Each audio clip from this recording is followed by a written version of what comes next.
তুরাগ হত্যাকাণ্ড নিয়ে ডলার খাওয়া দালাল মিডিয়াগুলো প্রতিনিয়ত মিথ্যাচার করে যাচ্ছে।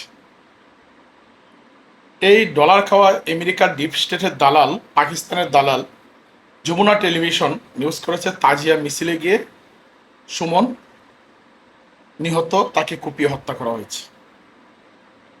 আবার কিছু কিছু টেলিভিশন পত্রপত্রিকা তারা নিউজ করেছে সুমন নাকি বন্ধুদের সঙ্গে পিকনিকে গিয়েছিল নৌবহরে, সেখানে গিয়ে ট্রলার থেকে পড়ে গিয়ে নদীতে নিখোঁজ হয়, তারপর তার মৃত্যু হয়। দেখুন কি ভয়ঙ্কর প্রতারণা। একটা বিষয় খেয়াল করবেন, বর্তমান যুগ হচ্ছে ডিজিটাল যুগ। এই ডিজিটাল যুগ শেখ হাসিনা গড়ে গেছেন। মহান জাতীয় সংসদে দাঁড়িয়ে যখন জামাতের এমপি নিজেকে শহীদ মুক্তিযোদ্ধার সন্তান হিসাবে দাবি করলো, দাদা শহীদ মুক্তিযোদ্ধা, চাচা শহীদ মুক্তিযোদ্ধা, ৩৯ জন শহীদ মুক্তিযোদ্ধা, তার ঠিক 5 মিনিট পরেই তার কুষ্টি সহ উদ্ধার করে দেওয়া হয়েছে। তার জন্ম 1981 সালে, তার বাবা বেঁচে আছেন, তার বাবা একজন মুক্তিযোদ্ধা না, তার পরিবার মুক্তিযোদ্ধা না, তার পরিবারে কেউ শহীদ হয়নি। তাহলে তরুণ প্রজন্ম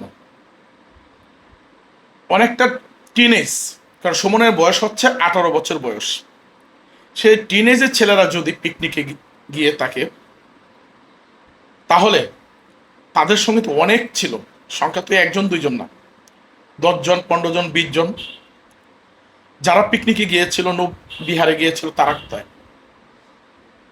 তারা অবশ্য ফেসবুকে লাইভ করছে, ছবি তুলছে, ভিডিও আপলোড করছে।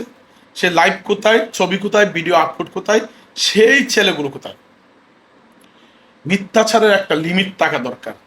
এই ডলার খাওয়া দালালগুলো জুলাই ষড়যন্ত্র আন্দোলনে মিথ্যাচার করে, গুজব রটিয়ে এরা জঙ্গিদের হাতে দেশটাকে তুলে দিয়েছে।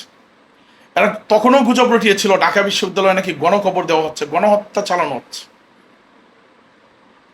এই দালালগুলো তুরাগ হত্যাকাণ্ডকে ভিন্ন খাতে প্রবাহিত করার অপচেষ্টা চালিয়েছে, কিন্তু তারা ব্যর্থ হয়েছে। তুরাগ হত্যাকাণ্ডের সেই মিছিলে যারা অংশগ্রহণ করেছিল, আমরা তাদের সঙ্গে 22 জুন তারা মিছিল করে, আমরা 23 জুন তাদের সঙ্গে যোগাযোগ করি এবং তাদের সঙ্গে কথা বলি। যাদের উপর হামলা হয়েছিল আমরা তাদের সঙ্গে কয়েকবার কথা বলেছি, বিভিন্ন তথ্য নিয়েছি। যে 7 জন নিখোঁজ হয়েছিল, সেই 7 জনের প্রথমেই আরিফুলের লাশ উদ্ধার হয়, তারপর বিপ্লব, তারপর সুমন। সুমনের লাশ 26 তারিখ দিবাগত রাত্রে উদ্ধার হয়। আরিফুল, বিপ্লব, সুমন 3জনে ছাত্রলীগের নেতা কর্মী এবং একজন যুবলীগের। তারা আওয়ামী লীগের মিছিলে গিয়েছিল।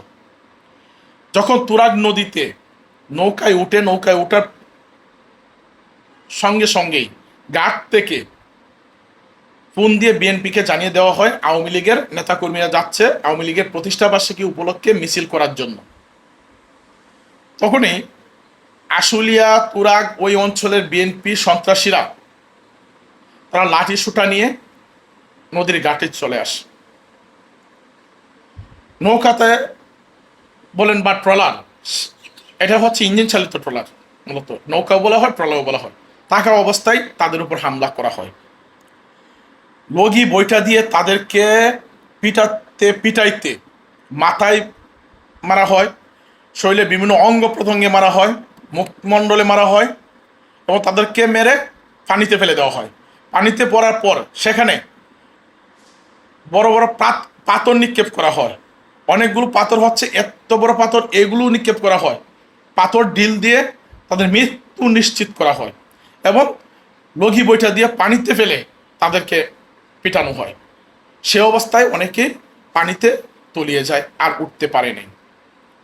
আবার অনেকে হচ্ছে সাঁতরিয়ে অন্য পারে গিয়ে নিজের জীবন রক্ষা করে।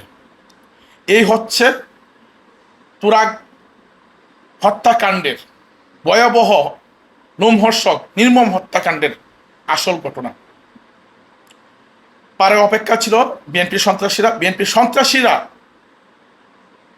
মারধর করে পিটিয়ে রক্তাক্ত করে মাথা পাঠিয়ে নদীর পানিতে ফেলে দেয় এবং নদীতে তখন 7 জন ডুবে যায়। এর মধ্যে 3 জনের লাশ উদ্ধার হয়েছে আর 4 জনের এখনো পর্যন্ত কোনো হদিস পাওয়া যাচ্ছে না।